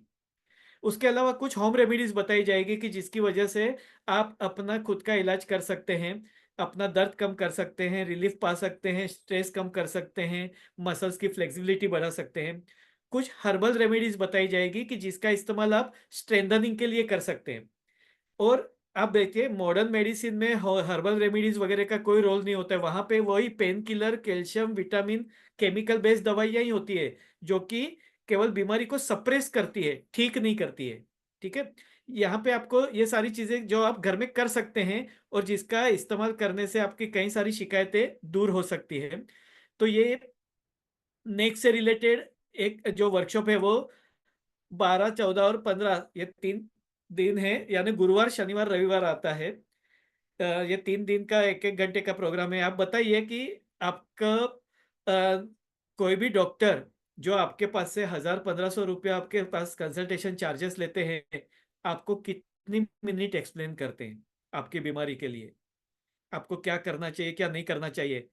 1000-1500, 500 रुपया भी अगर कम से कम कंसल्टेशन आप गिनो, तो आपको 5-10-15 मिनट से ज्यादा वो भी आपको केवल दवाई और उसके बारे में ही समझाया जाता है, इन्वेस्टिगेशंस के ऊपर ही फोकस किया जाता है। लेकिन आपको क्या करना है, क्या चीजें संभालनी है, इसके बारे में नहीं बताया जाता।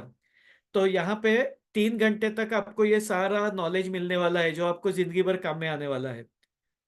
और उसके चार्जेस काफी नॉमिनल है, जिसके रेगुलर चार्जेस 999 है, लेकिन वर्कशॉप के प्राइजेस जो है वो 699 है।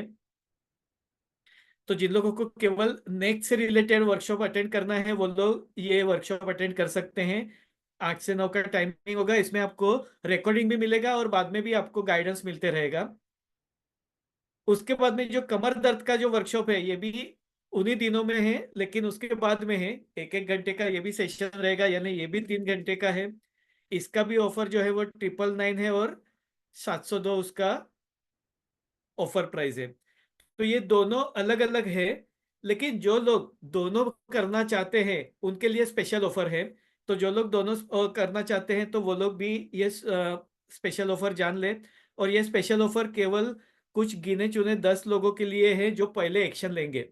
क्योंकि मैंने देखा है कि बहुत सारे लोग जानकारी बहुत सारी लेते हैं, इम्प्लीमेंट कुछ नहीं करते। मैं ऐसे लोगों को ज्यादा, मुझे इंटरेस्ट नहीं है टाइम वेस्ट करने का। मैं उन लोगों को, भले वो 4 लोग होंगे मुझे चलेगा, लेकिन जो सीखना चाहते हैं, अपनी सेहत को सुधारना चाहते हैं, उनके लिए ये वर्कशॉप है। 3 घंटा एक बीमारी के लिए।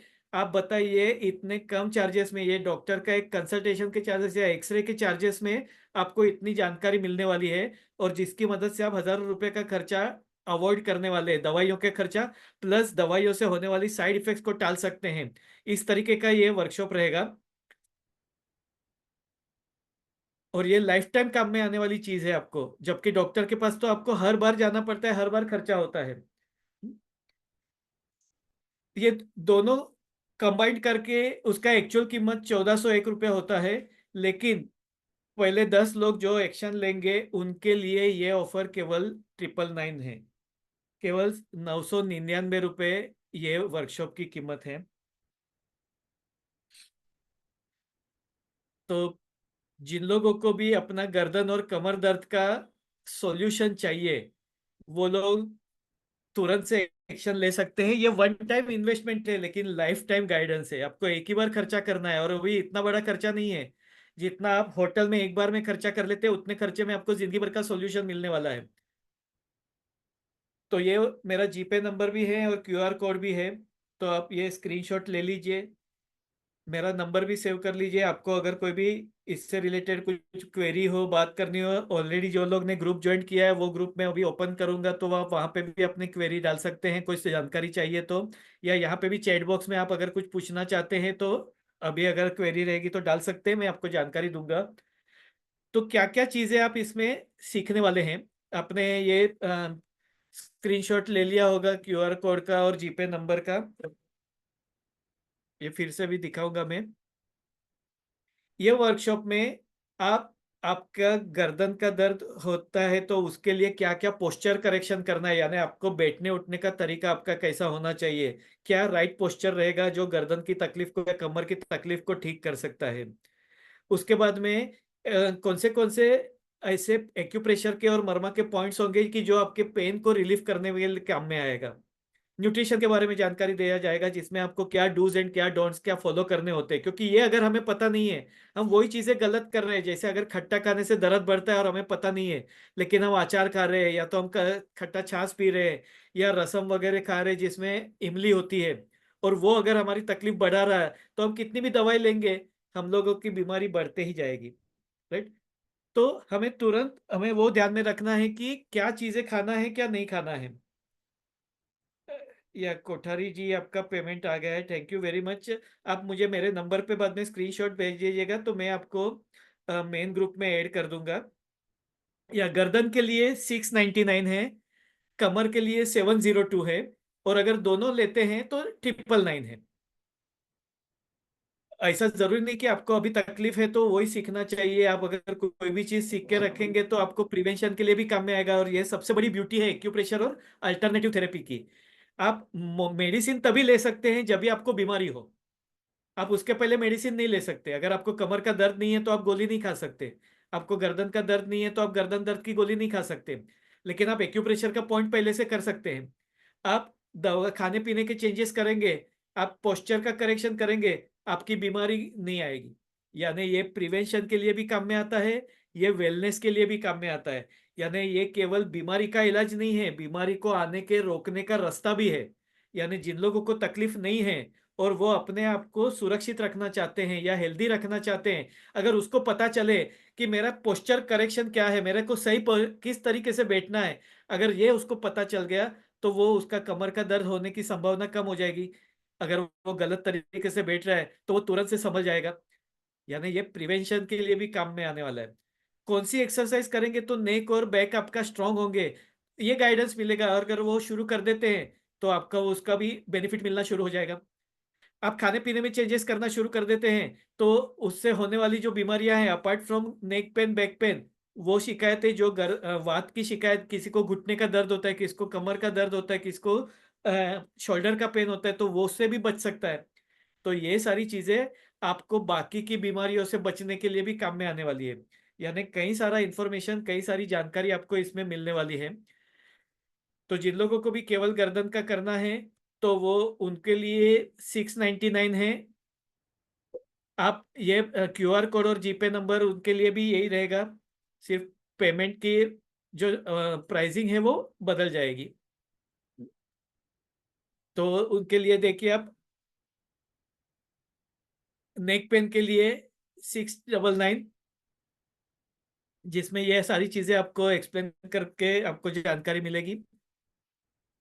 लोअर बैक पेन के लिए 702 है। कोड इसके लिए दो अलग रखा है ताकि पेमेंट आए तो वो कंफ्यूजन ना हो। 702 आए तो पता चले कि ये लोअर बैक पेन के लिए है, 699 आए तो वो नेक पेन के लिए है। अगर मैं दोनों भी 699 रखता हूँ तो कंफ्यूजन होगा, फिर वो किसने किसके लिए पेमेंट किया पता नहीं चलेगा। इसके लिए मैंने वो थोड़ा डिफरेंस रखा है ताकि वो सेपरेट कर सके हम आसानी से। और दोनों भी अगर आप देखेंगे तो ये काफी सस्ता सौदा है। ये वन टाइम इन्वेस्टमेंट है। आप 1,000 रुपये में आपको ऐसी चीजें सीखते को मिलने वाली है जिसका फायदा आपको लाइफ टाइम में मिलने वाला है। यानी ये केवल आपको अभी के लिए टाइमिंग रिलीफ नहीं है। No problem. अगर 12th को अगर आपको अटेंड करने को नहीं मिल सकता है ना शुभांगी जी, तो भी आपको उसका रिकॉर्डिंग मिल जाएगा जो आप 13 को 14 को देख सकते हैं। और 14 को जब भी हम सेकंड सेशन होगा तभी हम 12th का रिपीटेशन भी करेंगे। यानी हम लोग रिवीजन भी करेंगे। ऐसा नहीं है कि आपका जो छूट गया है वो छूट गया और वो समझा नहीं तो आगे का आपको पता नहीं चलेगा। आपको अगर सपोज कि वो डेट में अगर कोई इश्यू है तो आप वो रिकॉर्डिंग भी बाद में स्टडी कर सकते हैं। क्वेरी के लिए भी आप एनी टाइम मेरा गाइडेंस हमेशा रहेगा। ऐसा नहीं है कि वो केवल वर्कशॉप तक लिमिटेड है। वर्कशॉप के बाद में भी आपको गाइडेंस मिलते रहेगा। आपकी जो भी इश्यूज रहेंगे उसको आपको गाइड में करते रहूंगा। ओके तेजराम जी, आपका 699 पेमेंट आ गया है आपका नेक पेन के लिए। तो प्लीज आप बाद में मुझे अपना स्क्रीनशॉट भेज दीजिएगा नाम और लोकेशन के साथ में, ताकि मैं आपको मेन ग्रुप में ऐड कर सकूं। तो जो लोग पेमेंट कर रहे हैं आप सभी लोगों का शुक्रिया और आपका वेलकम है कि आपने अपना सेल्फ हीलिंग जर्नी शुरू किया। देखिए जानकारी तो बहुत सारे लोगों के पास में होती है लेकिन एक्शन कोई नहीं लेता। डॉक्टर हमें बहुत सारी चीजें बताते हैं लेकिन कितनी चीजें हम फॉलो करते हैं। डॉक्टर ने तो बताया हमें ये खाना है, ये नहीं खाना है, ऐसे रहना है, ऐसे नहीं रहना है, लेकिन हम एक्शन नहीं लेते हैं। और तकलीफ हमारी इसी की वजह से बढ़ रही है। तो अभी ये वक्त आ गया है कि हमें एक्शन लेने की शुरुआत करनी है। और हम जब तक हम 2 कदम आगे नहीं बढ़ेंगे तब तक हम अपनी मंजिल तक नहीं पहुंचेंगे। तो कदम बढ़ाने का काम तो हमें ही करना होगा। और सबसे बड़ी बात यह है कि एक सब्जेक्ट के ऊपर 3-3 घंटे तक, 3 दिनों तक आपको डॉक्टर का एक्सपीरियंस, डॉक्टर का नॉलेज शेयरिंग आपको मिलने वाला है। आपको 1,000-1,500 रुपए के कंसल्टेशन के बावजूद आपके पास में 5 मिनट बात करने के लिए डॉक्टर के पास टाइम नहीं होता है। यहाँ पे आपको, आप जो भी सवाल होंगे आप पूछ सकते हैं, आपकी क्वेरीज को सॉल्व कर सकते हैं, उसके बाद में भी आपको सपोर्ट मिलने वाला है। तो ये एक अच्छा मौका है अपने हेल्थ का इम्प्रूवमेंट करने का। और ऑलरेडी जो लोग 15-20 सालों से परेशान हैं उन लोगों के लिए तो ये बहुत ही जरूरी है, क्योंकि इतने साल तक आपने बर्दाश्त किया है तो अभी और ज्यादा बर्दाश्त करने की जरूरत नहीं है। जब तक हमें जानकारी नहीं थी और बात थी, लेकिन अभी जब हमें जानकारी मिलने लगी है, और सबसे बड़ी बात यह है कि अभी ये सिस्टम हमें आसान है। जैसे अभी कई सारे लोग, कोई दिल्ली से जुड़ा हुआ है, कोई जबलपुर से है, कोई मुंबई से है, अलग अलग एरिया से है। तो अभी मैं मुंबई में हूँ, तो अभी जबलपुर से कोई मेरे यहाँ पे ट्रीटमेंट के लिए नहीं आ सकता। लेकिन ऑनलाइन की वजह से ये फायदा है कि आप जबलपुर में बैठ करके मेरा सेशन देख रहे हैं। कोई गुजरात से देख रहा है, कोई कलकत्ता से, कोई दिल्ली से, कोई यूपी से। तो ये ऑनलाइन का सबसे बड़ा एडवांटेज है कि हमारी सहूलियत पे ये हमें सर्विस मिल रही है। नहीं तो आपको डॉक्टर के पास जाना पड़ता है, वहां पे लाइन लगानी पड़ती है, 2 घंटा वेटिंग लिस्ट होता है, उसके बाद में उसकी अपॉइंटमेंट मिलती है, उसके बाद में वहाँ के होम चार्जेस आपको भरने पड़ते हैं, कंसल्टेशन चार्जेस होते हैं, उसके बाद में फॉलोअप चार्जेस होते हैं, दवाइयों के खर्चे, laboratory charges, x ray charges, MRI scan. और वो तो जब भी आप जाते हैं उस टाइम का, महीने भर के बाद वापस जाएंगे, डॉक्टर ने वापस इन्वेस्टिगेशंस लिखा तो वापस से आपको करना पड़ता है, वापस दवाई बोलते हैं वापस करना पड़ता है। यानी रिकरेंट एक्सपेंसेस है ये सारे। ये ऐसा नहीं है कि वन टाइम का इन्वेस्टमेंट, एक बार आपने डॉक्टर को 1,000 रुपया दे दिया यानी जिंदगी भर के लिए आपको गाइडेंस मिलता है। नहीं, ये केवल उस टाइम के प्रॉब्लम के लिए है। दूसरे प्रॉब्लम के लिए आप जाएंगे, दूसरी बार जाएंगे, दूसरे चार्जेस भरने होते हैं। यहाँ पे आपको एक ही टाइम के इन्वेस्टमेंट में लाइफ टाइम गाइडेंस मिल रहा है। तो अगर आप ये बात की महत्व समझ सकते हैं तो अच्छी बात है, वरना जैसा चल रहा है वैसा चलते रहेगा। तो जो लोगों को सीरियसली अपना सेहत के बारे में चिंता है और सेहत को सुधारने की कोशिश करने में उत्सुक है, वो लोग ज्यादा ना सोचे। मैं इतना आपको श्योरिटी दे सकता हूँ कि आप जितना इन्वेस्टमेंट कर रहे हैं उससे कई गुना आपको मिलने वाला है। जो भी नॉलेज होगा, जो भी एक्सपीरियंस होगा, जो जानकारी होगी, वो इसके कई गुना ज्यादा आपको मिलेगी। इतना मैं आपको जानकारी गारंटी में दे सकता हूँ। इससे ज्यादा मैं और कुछ नहीं बता सकता। जो आपने भी देखा होगा 1-1.5 घंटे में आपको कितना सारा इंफॉर्मेशन मिला है। तो ये तो बेसिक था। तो हम लोग जो वर्कशॉप में, तो हम लोग उसको प्रॉब्लम बेस्ड हमारा फोकस होगा, उससे रिलेटेड सॉल्यूशंस के ऊपर हम बात करेंगे। तो उसमें और भी ज्यादा आपको जानकारी भी मिलेगी, आपके डाउट्स भी क्लियर होंगे, आपकी जो तकलीफ है उससे रिलेटेड भी हम कुछ चीजें उसमें एक्स्ट्रा सीख सकते हैं। क्योंकि उसमें हमारा क्वेश्चन आंसर सेशन रहेगा, जिसमें आप आपकी क्वेरीज बता सकते हैं, आपके प्रॉब्लम बता सकते हैं। तो उससे रिलेटेड कुछ पॉइंट्स या उससे रिलेटेड कुछ एक्सरसाइज या खाने पीने के जो भी सॉल्यूशंस होंगे वो मैं आपको गाइड कर सकता हूँ। तो ये एक अच्छा मौका है। तो जिन लोगों को भी सच में इंटरेस्ट है, या जो लोग ज्यादा सोचने की जरूरत नहीं है लेकिन फिर भी कोई क्वेरी हो, तो आप एनी टाइम में पूछ सकते हैं मुझे। तो ऐसी बात नहीं है, आप कभी भी मुझे रीच आउट कर सकते हैं। ठीक है। सो उम्मीद करता हूँ आपको आज का सेशन इंसाइटफुल लगा होगा। बहुत सारे आपके डाउट्स क्लियर होंगे, या बीमारी के बारे में जो जानकारी नेक पेन के लिए, बैक पेन के लिए क्या आवश्यक है, ये आपको समझ में आया होगा। तो अगर आपको और कोई क्वेरी ना हो वर्कशॉप से रिलेटेड, या तेजराम जी, सो आप उड़ीसा से, राइट? आपने पेमेंट किया है, थैंक यू वेरी मच। आप ये पेमेंट का स्क्रीनशॉट है ना, मुझे बाद में ग्रुप में भी डालिएगा, मैं वो ग्रुप में ओपन करता हूँ। और मेरा जीपे नंबर आपने नोट किया है ना? अभी जो मैंने स्क्रीनशॉट डाला था, स्क्रीन पे किया था, वो जीपे है मेरा, वही मोबाइल नंबर भी है। तो आप वो नंबर पे आप स्क्रीनशॉट भेज दीजिएगा या ग्रुप में डाल दीजिएगा। एक 5 मिनट्स के बाद में मैं ग्रुप ओपन करता हूँ, तो उसके बाद में मैं आपको मेन ग्रुप में ऐड कर दूंगा। ठीक है। सो या thank you very much. Bhavin Mehta, okay. अब आपका भी पेमेंट आ गया है 999। कई सारे लोगों ने जुड़ा, ज्वाइन किया है, आप सभी लोगों का स्वागत है। और आपके डिसीजन के लिए, आपके एक्शन के लिए मैं आपको धन्यवाद देता हूँ। क्योंकि सोचने वाले सोचते ही रह जाते हैं, जो एक्शन लेते हैं उनको फायदा होता है। मेरा पिछला जो वर्कशॉप था जिसमें मैंने नी पेन के लिए कुछ पॉइंट बताए थे, तो एक लेडी ने बताया कि उनको इतने सालों से तकलीफ थी और उनके हस्बैंड को भी नी पेन था। तो केवल कुछ मूंग का दाना बांधने से 2 दिन में उनको रिलीफ मिला। मैं ये नहीं कहता हूँ कि 2 दिन में वो ठीक हो गए, लेकिन वो बोले कि हम लोग 2 रात से अच्छे से सो रहे हैं, वरना हम पैर जरा भी मोड़ते थे तो दर्द होता था और हमारी नींद उड़ जाती थी। लेकिन जब से वो मूंग का दाना मैंने नी के पॉइंट के ऊपर बांधा है, तो 2 दिन से हम दोनों हस्बैंड वाइफ आराम से सो सकते हैं इतने सालों के बाद में। जबकि एलोपैथी, होम्योपैथी, आयुर्वेदिक कई सारी मेडिसिन लिया, लेकिन फायदा नहीं हो रहा था। तो ऐसे फायदे हो जाते हैं, लेकिन एक्शन लेना जरूरी है। जब तक हम कोशिश नहीं करेंगे हमें ये फायदा नहीं होगा। और ये इतना बड़ा खर्चा नहीं है, इससे कई ज्यादा खर्चा तो हम लोग अपने मौज शौक के लिए कर लेते हैं। हम लोग होटल में जाते हैं, एक बार में 2-5 हज़ार रुपया उड़ा देते हैं। हम लोग का मोबाइल में कोई तकलीफ होती है या मोबाइल का कवर भी लोग 200-500 रुपए का ले लेते हैं, जिसका लाइफ में कोई चेंजेस नहीं आने वाला है। लेकिन ये कोई इतना बड़ा सौदा नहीं है, 500-1000 रुपया कोई बड़ी बात नहीं होती है। लेकिन अगर वो 1000 रुपए में आपको जिंदगी भर का सॉल्यूशन मिल रहा है, तो आप समझ सकते हैं कि उसका महत्व क्या होना चाहिए। लेकिन मैं चाहता हूं कि ज्यादा से ज्यादा लोग सीखे, इसके लिए बेसिक कॉस्टिंग रखा है। मेरा कंसल्टेशन चार्जेस 1000 है, तो मेरे कंसल्टेशन चार्जेस में तो मैं 2 वर्कशॉप ले रहा हूँ। आप समझ सकते हैं इस बात को, कि अगर आप मुझे कंसल्ट करेंगे तो एक प्रॉब्लम के लिए तो आपको 1000 पे करना पड़ेगा। उसके चार्जेस में मैं आपको 3 घंटा सिखाने वाला हूँ और बाद में गाइडेंस भी देने वाला हूँ।